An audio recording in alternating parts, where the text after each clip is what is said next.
J'ai dans les mains un ouvrage de Bernard Blanchet, Les aspects astrologiques, auto-édité.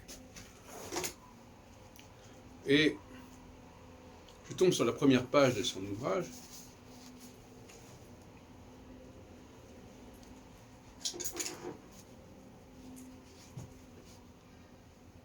La conjonction.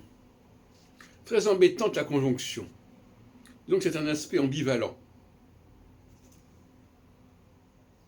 Alors cette ambivalence de la conjonction, dont parle également assez longuement André Barbeau,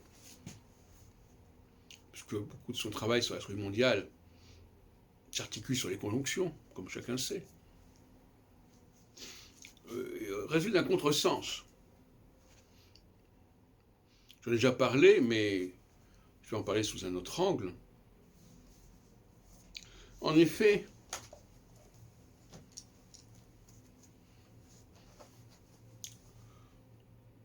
si on prend les équinoxes et les solstices, qu'est-ce qui est le plus ambivalent, les solstices ou les équinoxes? Les équinoxes, évidemment. Le mot même d'ailleurs d'équinoxe, le mot équi renvoie au mot ambi, en quelque sorte. C'est-à-dire quelque chose qui relève des deux choses à la fois, des deux plans à la fois. Alors, est-ce que la conjonction correspond aux équinoxes? Absolument pas. Elle correspond au solstice. D'ailleurs, si on prend le cycle solaire-lunaire, quels sont les deux cas extrêmes au niveau de la luminosité? C'est la nouvelle lune et la pleine lune. C'est-à-dire la conjonction Soleil-Lune ou l'opposition Soleil-Lune. C'est donc la quadrature qui est ambivalente. Ça, c'est un de mes apports récents à ce sujet.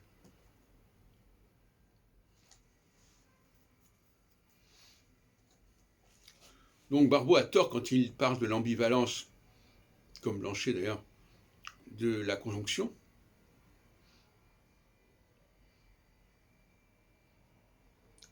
Puisque la conjonction est un cas extrême.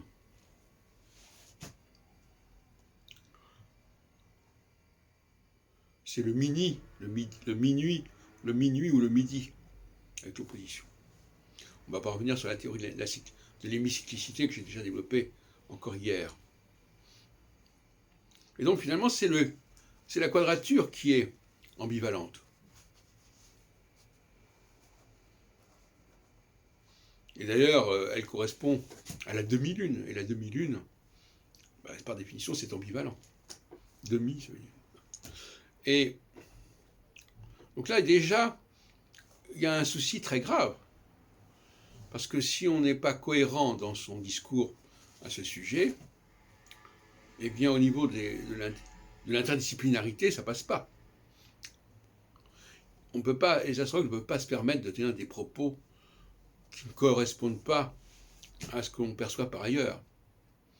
Je suis pour une fluidité dans les relations entre l'astrologie et les autres domaines, et pas quelque chose qui soit spécial, qui soit particulier. Parce que moins vous êtes dans le particulier, et moins on vous demande des comptes. Voyez-vous.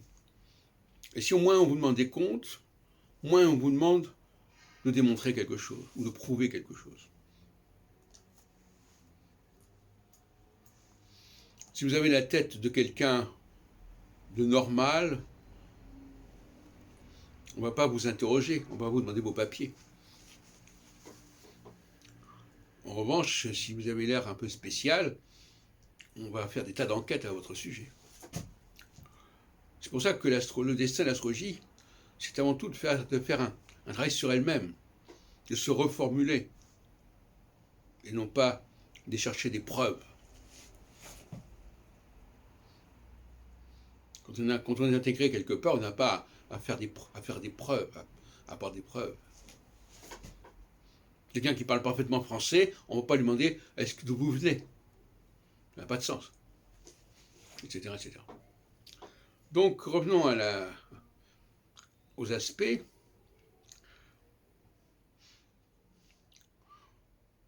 Je reprochais l'autre jour à Barbeau, enfin, pas directement, puisqu'il est décédé, et de toute façon, ça fait longtemps que je ne le voyais plus, de ne pas avoir associé son indice de concentration planétaire, repris de Bouchon, à la dialectique équinoxe-solstice. Pourtant pas compliqué. Quand les choses sont très dures, très radicales, on est dans le solstice d'été et d'hiver, ce sont des saisons extrêmes. Et quand on est dans quelque chose de plus modéré, de plus mitigé, on est dans l'équinoxe.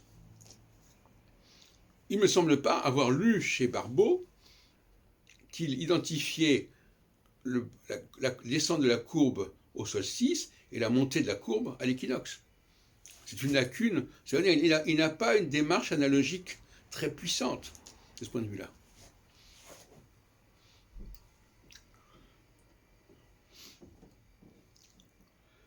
L'autre défaut de Barbeau à ce niveau-là, et aussi probablement de Blanchet, c'est de ne pas comprendre que l'opposition et la conjonction, c'est le même principe.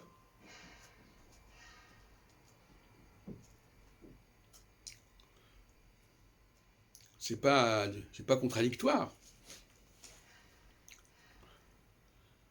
De même que dans les deux cas, on est dans la solsticialité. Et l'opposition, c'est la solsticialité par rapport à l'équinoxialité. C'est pas l'opposition au sein même de la solsticialité. Voyez-vous.